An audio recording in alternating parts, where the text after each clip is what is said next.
Hello, how's it going? I have some breaking news to share with you before getting into this video, which is going to talk about how to heal CPTSD very generally. And that breaking news is that I'm officially on Instagram. So head over to Proactive Resilience, at Proactive Resilience on Instagram, and check out my posts, check out my stories, follow me, say what's up, because that is where I plan on sharing more day by day, moment by moment, proactive parts of my resilience journey. Rather than sharing longer form content here on YouTube, I plan on using Instagram to share a more, continuous insight into my life and how I do resilience, and little tips, smaller bite-sized tips in shorter form video and written content and photos. You know how Instagram goes. So yeah, check it out. I'd love to see you over there.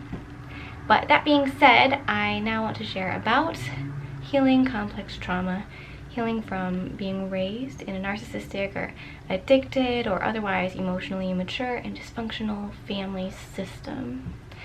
So pretty much the problem of growing up in that environment, in a nutshell, there's a lot, but a big problem that we can all understand is that growing up we didn't have things that we needed. We weren't given certain things. Perhaps being seen and heard, being loved unconditionally and accepted for who we are right now. Or bigger things, we weren't given safety of physical shelter that we could rely on securely throughout our life. Maybe we were moving around, or sometimes didn't have a home, didn't have someone to feed us or do certain things, because our parents were struggling too. And maybe we didn't have the ability to create safe connections with friends, because hanging out with friends was an inconvenience to our parents. Having them over made it so that our parents had to put on a facade instead of being their true selves behind closed doors. So there's a lot that I could say about that, but generally we have CPTSD because we weren't given something that we needed in our childhood over and over and over again. And the solution to that problem is simple yet complex because it's so continuous. And that solution is to now give ourselves that thing that we lacked in our past.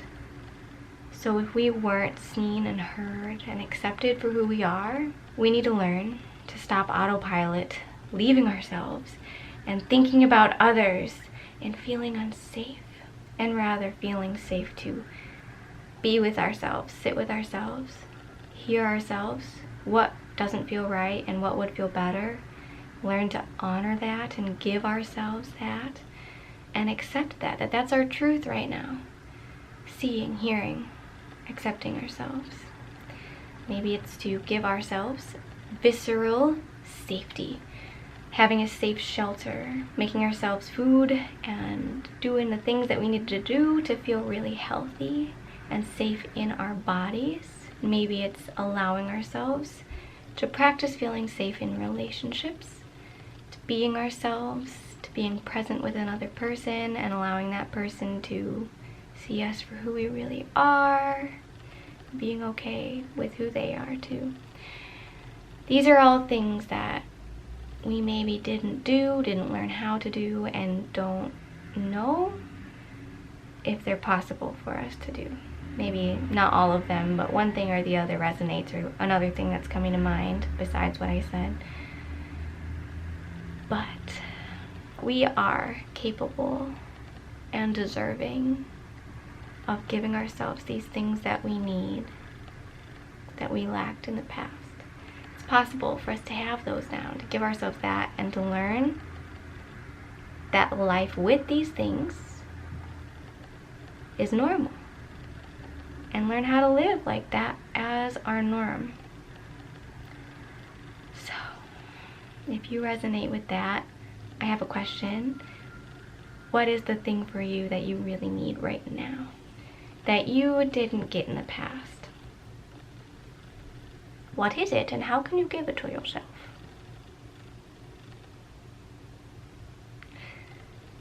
right now for me, I needed stability.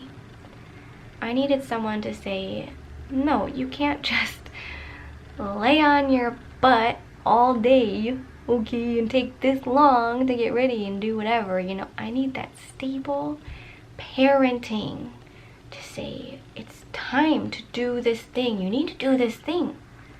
You know, I've got a lot of acceptance for myself, and I allow myself rest when I need it, and grief, allow myself to wallow in, you know, real feelings.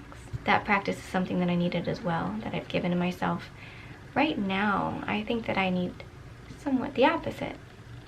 Some accountability, some push, some encouragement, some, you can do it.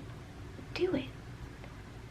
So that's what I need. If you want to share what you need, I'd love to hear.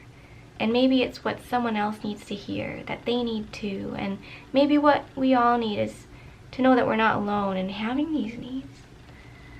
Because I personally used to feel really alone in having just what felt like elusive, weird problems that didn't seem like a big deal, but were a big deal because they were this lack that I hadn't had, this lack I'd experienced for so long, you know?